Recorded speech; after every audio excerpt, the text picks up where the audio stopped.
Afternoon, everybody. All right, we got a new week and the same issues. So what's being done?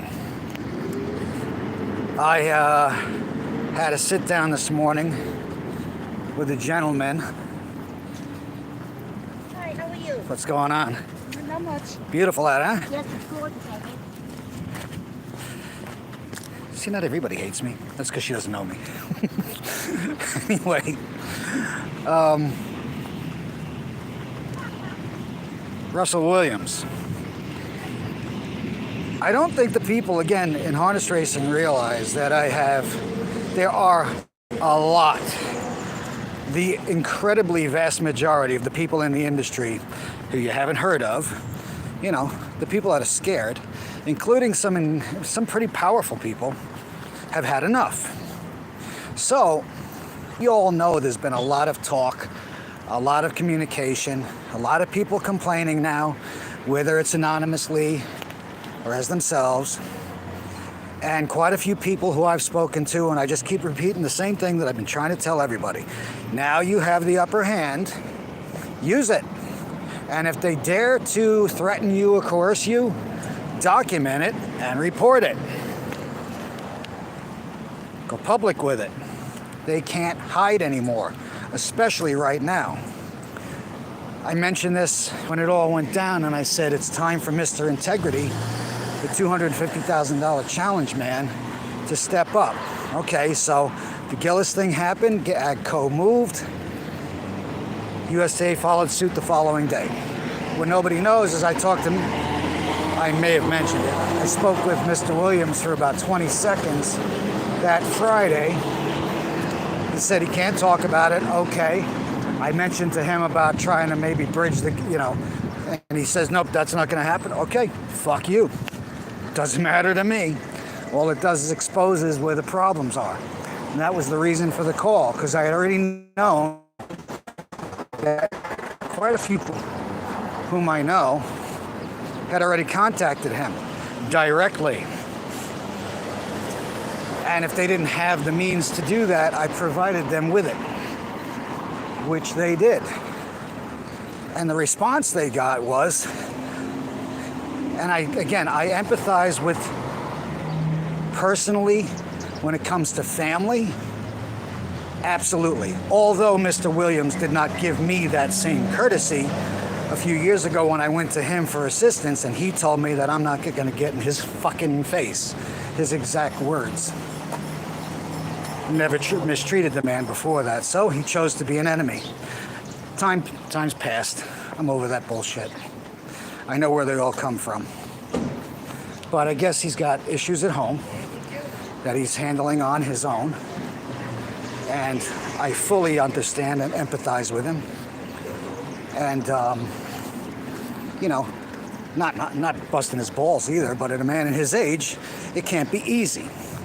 I fully empathize with him. But it may be the reason, it's not the excuse, to tell people that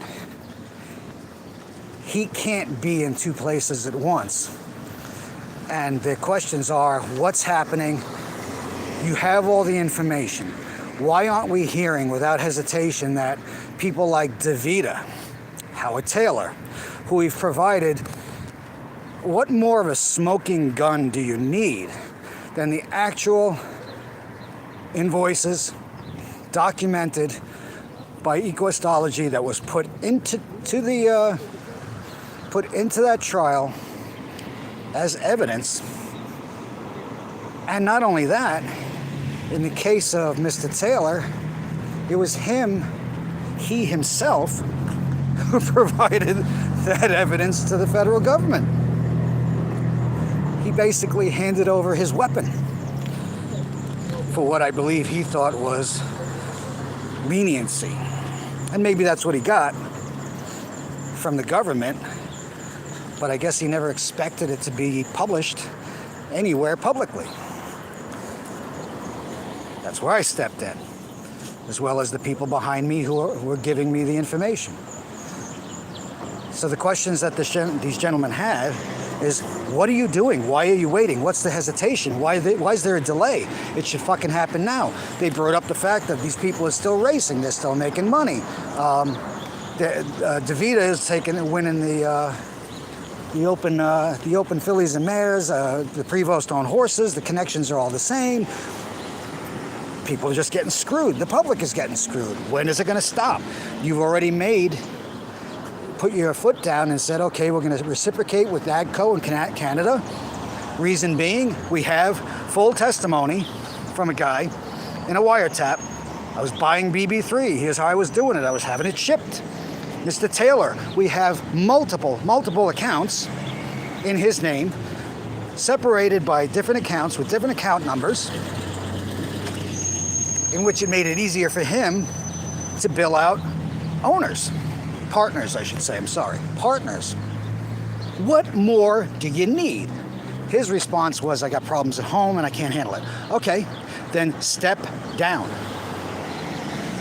Just step down, step aside, do whatever you gotta do. Take a furlough, take a break. Let Joe Feraldo, who's really calling the shots anyway, step up. Because I don't believe for a second you're leading the USTA the way you should. If you were, there would be no hesitation. Russell, again, I am sorry. I mean it. I watched put it this way, of all people, I know what it looks like to have to go through what you're going through. I watched it happen with my mother. And the decline and the daily care. Okay, I don't want to use that against you, but then go home and do what you have to do, because really that comes first, and let what's going to happen at the USTA happen, unless you're just going to say, as the leader, who is now the president of the United States Trotting Association interim, no, enough's enough. It's going to stop. Do whatever it is you're going to do. But stop leading on and giving these horsemen who've been waiting how long for this to come down? False hope that there might be some kind of fucking integrity forced back into this business and the industry. That they might have a chance. You know, I mentioned it in the live stream the other day, that yeah, even if they take down like a DeVita, what does it accomplish? Well, not much, because there's very few little people who are allowed the privilege of racing at Yonkers Raceway by Lord Feraldo and his minion, Joe Frazier. You know, $60 million in state allocated funds through the VLT law that you would think, since it's basically New York State welfare subsidized, should be open to anyone who holds a New York State gaming trainer's license, owner's license, what have you, to compete for that money. Nope, private property, we do whatever I want. Oh, here's another loophole. And that for the few semi-little people who are allowed to race there that are honest, they don't stand a chance against these other guys. Englum, Bongiorno, DeVita, Burke. I mean, come on. So I'm addressing this directly to Russell Williams. My grandfather used to say this all the time. This is how I'm going to end this. Shit or get off the fucking pot. Peace.